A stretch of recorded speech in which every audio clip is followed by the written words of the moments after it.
Hello and welcome back once again to another show for Mind Your Business. And at this time, we have Ryan Webb, who is running for county council. Ryan Webb is 43 years old. He's married to his wife, Brandy, and together they have 5 children, ages 12 through 22. He's a quality inspector at Progress Rail. He's never been an elected official. He attended Ball State, and he's a lifelong resident of Delaware County who believes in making a difference. So we are excited to speak with Ryan tonight and hear his views on why he's running and why he thinks he is the one that you should vote for. So if you have any questions or comments, chime in, let us know so Ryan can answer those for you. At this time, we will bring Ryan on. Hello, Ryan. How are you? Hello, Tanika. Thank you for having me. I'm excited to participate. Yeah, well, great. So I did introduce you, but why don't you go ahead and tell the people a little bit about who you are and why you're doing what you're doing. Thank you very much. Well, a lot of folks know me, but not everyone does. My name is Ryan Webb, and I'm a quality inspector at Progress Rail. I'm married to my wife, Brandy. We've got 5 children together, ages 12 to 22, William, Haley, Destiny, Riley, and Jackson. And we're going for number 6. So we like family. It's very important in our household, and that's one of the things that we value the most. I decided to get involved with politics after, sitting back watching for year after year after year. And I originally was going to get involved with the school board. But when they dissolved that, I said, well, I've got to get involved with something. I got fed up with seeing the same candidates and elected officials year after year just move from one elected position to the other. I mean, it was the same 20 people just in different departments. And I thought, you can get complacent with that type of participation. So we needed some fresh eyes and a fresh voice in there. So I threw my hat in the ring, and it's been a journey. It's been a journey, but I'm glad I did it. And we've been grinding, working really hard. And with everyone's support, we're going to win, and we're going to make some big changes. And hopefully I can be a new voice for you and give you, the residents of Delaware County, a seat at the table. Because far too long we've been on the outside looking in. And it's about time that changed, and I'm going to make it happen. Amen. So we do know that, well, I don't know that everybody knows this, but you have tried your hand at this once before. What's the difference between then and now in running? Okay, I'm glad you brought that up. That's a good question. A lot of people don't know this, but I actually ran once before as a Democrat. And I was, because I'm a Republican. Unfortunately, I just made a rookie mistake. I didn't know any better. I wasn't involved with politics. When my dad raised me, he never told me this is a Democrat position, this is a Republican position. He just told me certain things and raised me off those values. Well, when I went to go run, the reason I went and run was because the person who was the candidate representative, the elected official, had been in politics for like 30 years, and she's still there. And she hadn't even had an opponent in the last several years, and she's never lost. And I told my wife, I said, she's probably going to beat me, but she's going to have to earn this one. She had no more freebies, just putting your name on a ballot and getting in. So I ran just basically as some opposition to see what would happen. And I made a lot of mistakes, and I learned a lot of things along the way. But the biggest thing I learned pretty much immediately that I was on the wrong side. I shouldn't have been running as a Democrat. The way it works, a lot of people don't realize this, but if you go vote or go to run for election, you have to run for whatever you signed up and registered as your last primary vote. So if you voted as a Republican, you can only run as a Republican. If you voted as a Democrat, you can only run as a Democrat. Well, I pretty much kind of viewed myself as kind of in the middle and not really hardcore one side or the other. So when I went up to run and they said I'd been as a Democrat, I said, okay, well, I'll run as a Democrat. I didn't realize the significance of that. It was a rookie mistake from some guy who's not a politician, And but I learned very fast that I was on the wrong side. And I vowed that if I got in there, I was going to make a difference. And then if I didn't, I was immediately going to switch over, which is what I did, and give it another shot, running for the party that best fits my moral compass, which happens to be the Republican Party. With that being said, I'm more of I'm conservative on a lot of things fiscally, but I'm more of a moderate. I can be pretty flexible on a lot of things. But for the most part, that's the direction I tend to go with it, is the Republican side. Okay, so since you brought that up, can you kind of clarify because a lot of people really don't understand the difference between Democrats and Republicans, and how the policies are put in place and the different views. So can you kind of help us understand a little bit more about how those two parties are separated? Yeah, I can actually absolutely help you understand because, like I said before, when I ran before as just a naive rookie who had no idea what he was doing, I learned the hard way. It was funny. I seen it was almost like a Facebook meme, and it had a list of all the categories. You know, if you vote for this, you know, you're a Democrat or Republican. And as I filled it out, keep in mind I was running as a Democrat. It was like 7 things Republican and 3 things Democrat. And I asked my dad's friend, I said, "What do you think this means?" And he said, "I think you're a Republican running as a Democrat." So that was really the first time I really understood the definite differences. So I decided to look into it more and research it more. And there's pretty significant differences. And it's weird because everyone who's a Democrat and everyone's Republican pretty much almost all fall along those lines. Not all of them, but quite a few of them. For example, if you're a Republican, you're generally the stance on being a Republican is pro-life. Okay, you are against abortion. The Democrat side is they're pro-choice. They're for the women's rights. Because Republicans tend to be much more conservative and old school values. The Democrats are much more liberal, pushing for new ideas and open freedoms.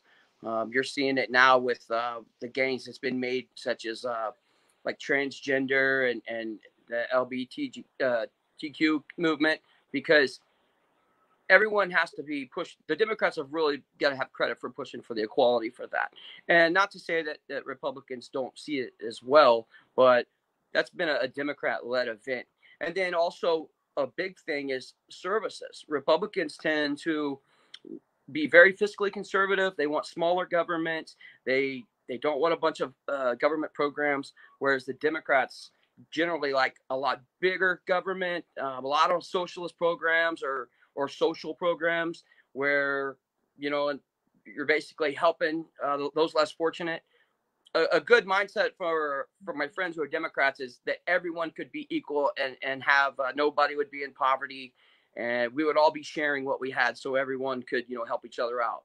Whereas the Republican movement is more of capitalist movement. You know, the strong survive, get out there and work hard, and then you can excel higher than the guy next to you. And those are just a handful of some examples. But I would encourage everyone to look into that for yourself and see which side your morals lie. Because just because I'm a Democrat or a Republican doesn't mean I automatically agree with some of those views. For example, I'm a Republican. I'm a proponent of marijuana legalization. You don't hear a lot of Republicans say that, but I do. I think it's been long enough, and I don't think it should be classified as a drug in any way whatsoever. So simple things like that is what makes the difference between the Democrat and Republican. And I encourage everyone to take a look for yourself and see which side of the fence you may fall on. Now, with that being said, though, the local elections, people generally don't so much care if you're a Republican or a Democrat unless you're like a policy holder. Like a city council, the county commissioners, they make policy. I'm running for the county council. We're a budgetary committee. You basically want someone who knows what you're doing. You don't really care if they're Democrat or Republican. You just want someone who knows how to manage money and knows how to get the most value for your dollar. Mm-hmm. So that's one of the things I hope most people take away from it when they go vote for the county council is not so much pay attention to the party. Find someone who's qualified and knows what they're doing. And I definitely know what I'm doing when it comes to budgets. Okay, so can you tell us where does the money go? You know, where does it come from and where does it go? For what, the county council budget? For the county, yeah, for the county. So the council is responsible for a few things: setting the tax rate for the county, borrowing any money for the county. If any money needs to be borrowed, the council has to appropriate that. And they basically approve or deny every single county expense. It starts with the general budget at the beginning of the year when each department, they submit their budget and the council, you know, they trim this and they trim that and they get it worked out where what's a good operating budget. But it doesn't just stop there, because throughout the year, say you run a department and maybe you don't spend that money. Maybe you have an employee you had or whatever, and he's not there no more. Well, that money's already been approved and allocated for your budget. So you may then go to the council and say, I don't need this money for this no more, but I do need it for this. Very, very rarely do they say, I don't need this money no more. Go ahead and put it back in the general fund. because then that would affect their budget going forward the next year. Usually almost all departments find a reason to spend that money. That's actually one of the main things that I want to focus on. If I'm fortunate enough to be elected to the county council, is the fact that when they originally do a budget, they really scrutinize the dollar amounts and they want to make sure it's going to the right places. But when they come back that second time, if they've not asked, if they've not spent that money and they ask them to allocate that money somewhere else, the council, from my experience, I've been to the last 7-8 meetings, they just rubber stamp it. They don't ask me any questions. As far as they're concerned, there's no more extra money being spent. So they just approve it. And I think that is a big opportunity for some dishonesty. I mean, if you had an department head, and I'm not accusing anyone of doing anything, but if you had someone that was less than, reputable, they could plan ahead for the general budget and put something in there that they know they were never going to spend, and then get it approved, and then come back 3 months later and then say, hey, I don't need that money for this, but I want it for this. And then they'll just rubber stamp it. And now you've got that money going to something that never got the scrutiny that it should have. So that's something I'd like to see done a little bit different. So when you say that there's something that wasn't on the table to begin with that they wanted to bring through the back door, pretty much, is that what that looks like? Well, I mean, I'm sure that 99% of it's totally legit. They just have something that's maybe that expense isn't there, or maybe they save some money or whatever. But there's an opportunity for it. So yeah, I mean, if I'm a department head and I put in a fake $20,000 expense and I make it look like I'm really going to need it, and it makes it through that original budget approval, all I have to do is come back a few months later and say, hey, I didn't need that 20 grand for this, but this is what I really need it for. And they don't even scrutinize it at all. I mean, he could say I need $20,000 for envelopes. I mean, I'm being a little extreme with that, but the point again, nobody pays any attention to it. They say rubber stamp approval, and then they could do pretty much whatever they want with that money because it's not had the extra attention paid to it that it should. Well, who is over like weights and measures as far as to look at these things? And because you know about this, but how is this understood by the city citizens to know that this type of thing could be going on, and who's watching this to make sure that it's not happening? Well, that's a good question, Tanika. And the thing is that I didn't know it either until I went to the meetings. I mean, the meetings are open to the public. Anyone can go. They do it on the third Thursday of every month. It's at 9 a.m. You know, I've attended all of them this year. But if you're just an average citizen, average Joe, there's things that go on there that nobody knows about unless there's an issue. And then on top of that, when they do this money and they spend that money, they're looking at it. I mean, obviously looking out for the best interests of Delaware County. We always want to think about that. But there is very little discussion at these county council meetings. I'll give you an example. If you go to a city council meeting, before they vote for everything, they allow opportunity for public input. People can get up there. You can voice your concerns. You can say, hey, I think this isn't right, or I do support this, whatever. And it helps influence their vote. At least we want to hope it helps influence the vote. With the county council, there's no public input. They don't do right at the very end. They allow public to then speak, but everything's already been voted on at that point. I mean, they've already voted, take all the votes. There's nothing could be done at that point. Even now, they're not even allowing that because of, they say it's for COVID. You have to submit a question via email. And then if your question's submitted, they'll ask if they're at the council. But that's another thing I brought up that I'd like to see different. The room is set. Everyone is socially distanced. We're all sitting apart. We all have masks on. Everyone from the department heads gets up there and speaks at the podium. I really don't see the problem why if a citizen wanted to get up there and ask a question. I mean, there's not a lot. There's a couple, 2, 3 citizens usually. It's no different than if it was a department head asking a question. So I would like to see that changed, and I would like to see more participation from the public, and I would like to see it where it's easier for them to understand exactly what they're talking about. Because, I mean, Ron Quakenbush, he's a council member. He's very good. I got to give him credit. He explains to the people in the room what they're talking about, because it sounds like gibberish to a lot of folks if you don't know what they're discussing. sorry, I'm gonna walk with me here. Why? You're fine. You My dog. know, when it comes to politics, a lot of time people don't like to get involved. They feel like the people that are in positions are in positions. They're going to do whatever they want to do. So why is it important enough for them to go out and vote?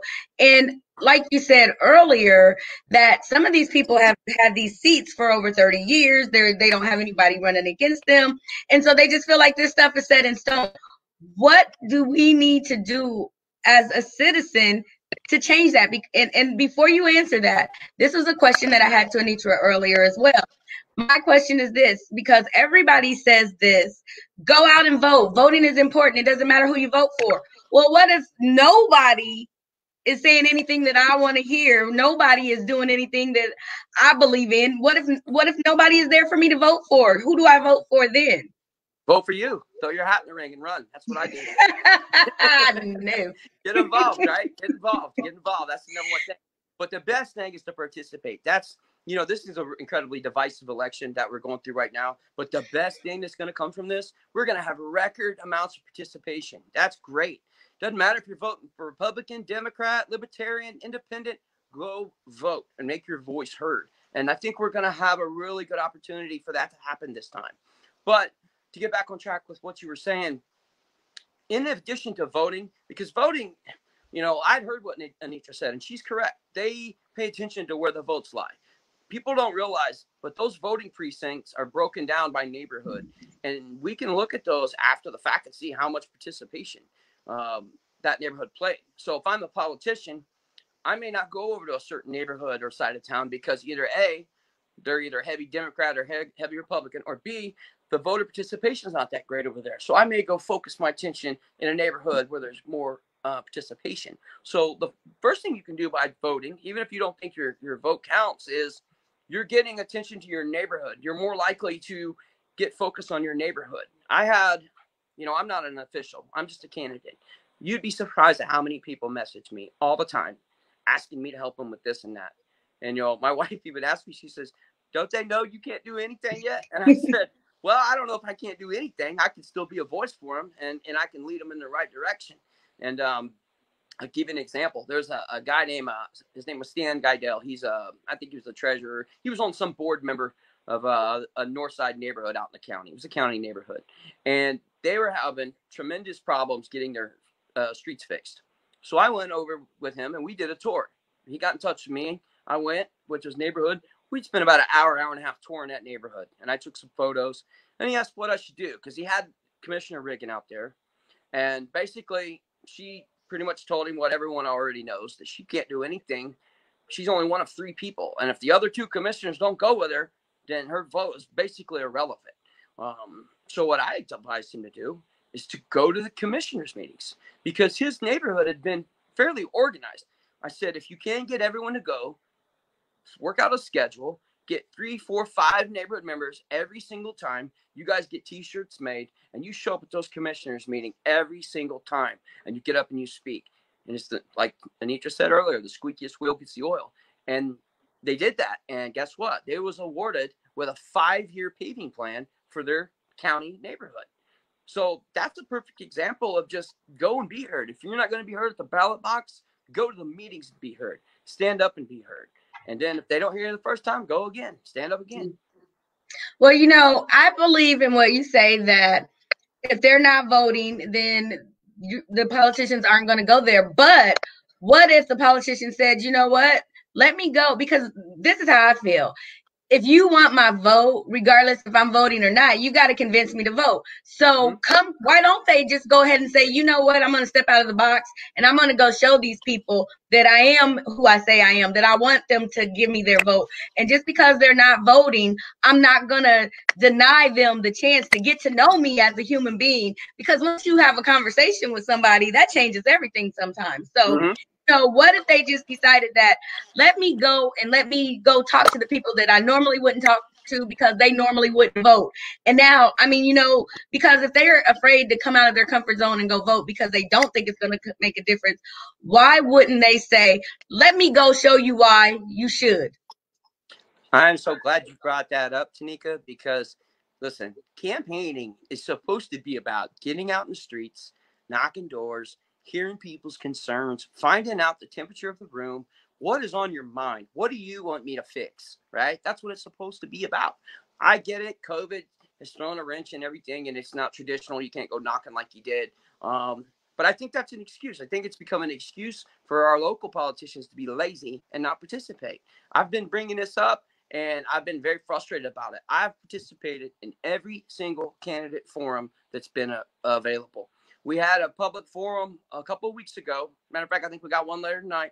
And only myself and Commissioner Riggin are the only two Republicans who've participated.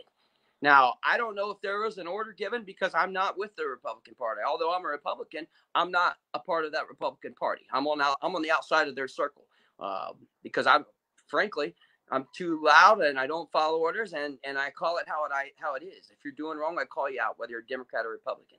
But getting back to what I was saying, they're not participating. They're not going out. They're not shaking hands with people, hearing what they got to say.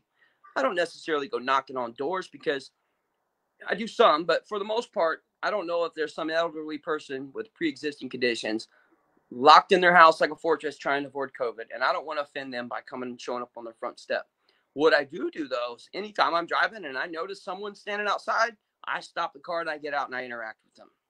That's what I think us as politicians and candidates should be doing more, is getting out and seeing what's going on with folks. The guys, mostly the incumbents, and I'm going to get real specific here. The incumbents have basically put their name on the ballot, and they're just going to assume you're going to vote for them because they're the incumbents. For those of you that don't know, the incumbents are the people who are already elected officials who are running for re-election. And it gives the appearance that I don't need to work for your vote. I'm already here. You're just going to vote for me, or I'll get enough people to vote for me. And I don't like that. I don't like it. I don't think, as a citizen, I don't like it, because I think that you should have to earn my vote. As a competitor, I don't like it because I think they can beat me without even putting in any effort, and they might. So I don't like it for that reason either. But my job as a candidate to get in front of as many people as possible, hear what your concerns are. I spent 30 minutes talking with a girl earlier today who messaged me. She wanted to know more about my plan. And I offer everyone, we can go sit down, have a beer, have something to drink, whatever, and I'll go over anything you want. I'll answer any question you have. I'm completely and totally transparent. There isn't anything that I'm hiding from anyone, or that anyone wants to just ask me that I'll tell you. And I deal with that daily. I probably got 5, 6, 7 people message me every single day wanting to know about this or wanting to know about that. And I take the time out and I speak with every one of them because that's what I'm supposed to do as a candidate. And I wish everyone else was doing it as well. But we're not getting any participation from our local and candidates, especially the incumbents.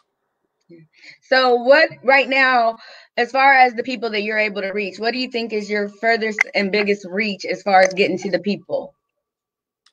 My furthest and biggest, I'm not sure I understand your question. As far as who is more receptive to what you're offering, who are the biggest followers, I guess I should say.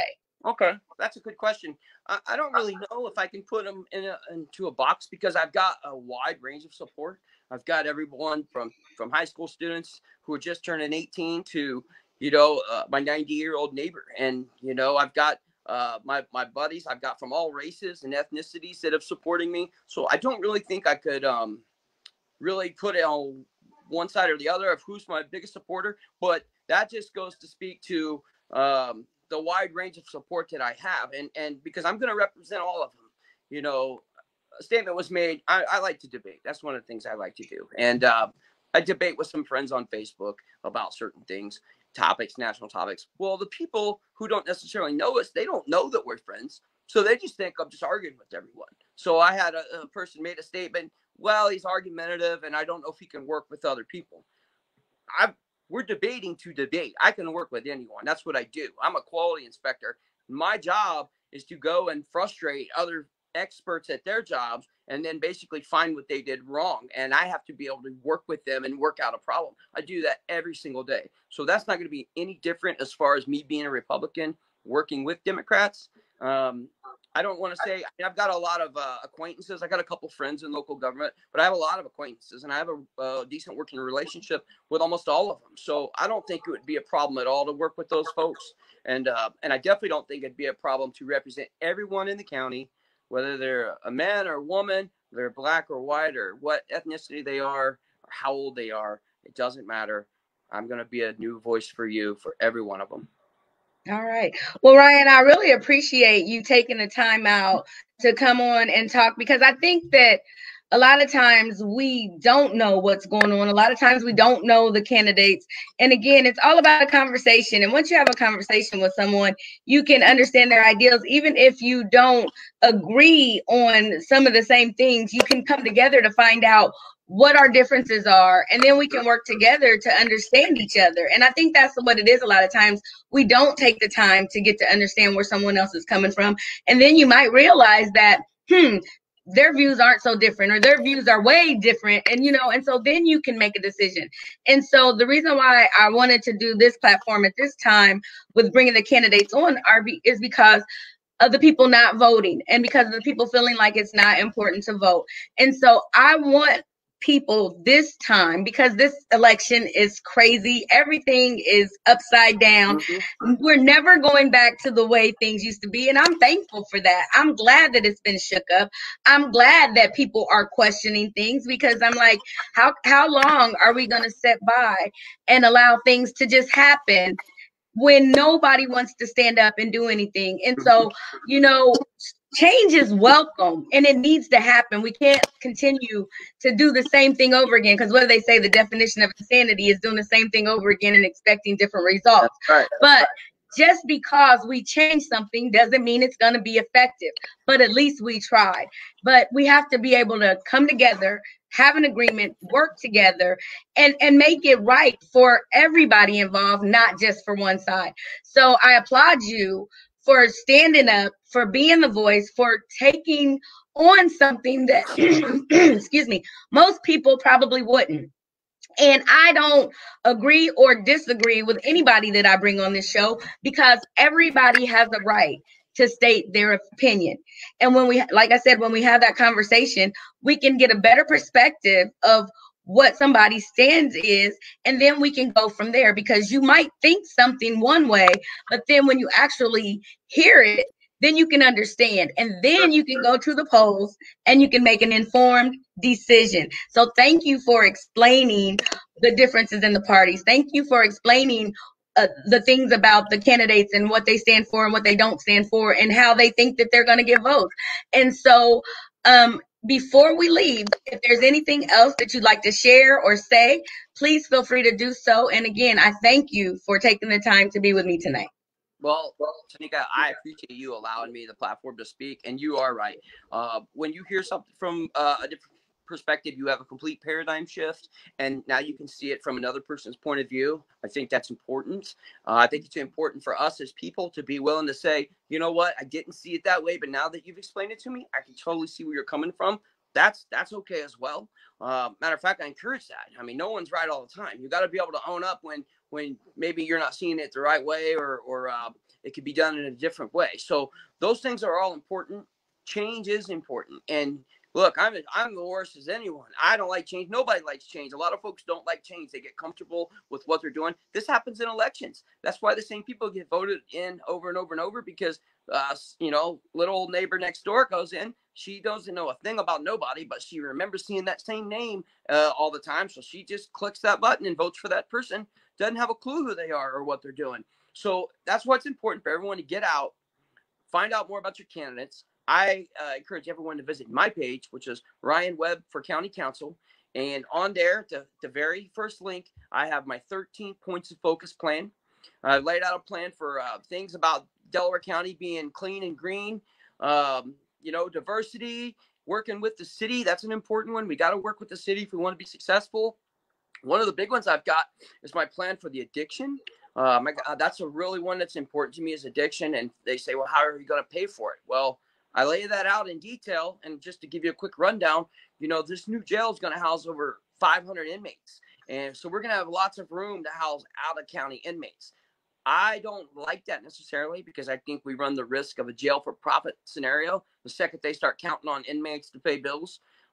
However, if we are going to have out-of-county inmates, this is what I think we should do with the money. I think we should take that money, partner with some of the local addictions groups around here. And there's several great ones. I have the endorsements of a couple of them, and that's fantastic. But take that money, work with those groups, and use the county resources to fund our addictions program. So we're going to use their money to fund our addictions program. Number one, that'll take care of our addictions issue, or at least it'll go a long way.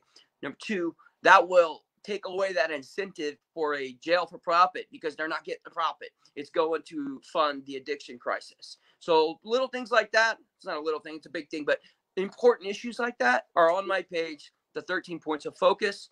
Please get on there and check it out. Again, if anyone has anything they want to ask me, my phone number is 765-808-2385. I love to hear your calls and your messages, and I am an open door for any time for anyone who has a question. And all right, great. Thank you for letting me come on. No problem. Hang out with me for just a second.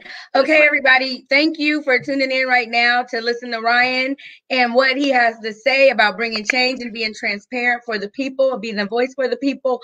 It's up to you, whatever you decide when you go to the polls. But go to the polls. Get informed. Research your candidates, find out who is in charge of putting things in place, and do something about it. So it's up to you. If the person that you want doesn't get elected and you didn't go out and vote, then don't be mad.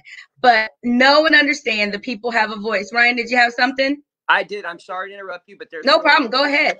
There is one important thing I need to mention, and I agree. If your horse don't win the race, hey, we'll live to see another day. Everybody keep your heads cool. Don't nobody flip out and have no violent reactions or anything like that. But as far as locally, a lot of folks don't realize this, but they're so divided on Democrat and Republican. I've heard people say, I'm just going to vote straight ticket, straight Democrat, state Republican, whatever. This is important. If you do that, you can go through and select every single Democrat or every single Republican. But if you just hit that button, that one button that votes straight ticket, your vote will not select any of the at-large races like my race, the county council. So if you voted straight Republican, you wouldn't vote for me or the other Republican candidates. What you would need to do is one by one, go down the line, vote all Republican or all Democrat, whichever side you want to be on. Then your count for every single one. But that's important. And even I didn't know until a couple of years ago. So when you vote, select them one at a time. Don't just push the one button.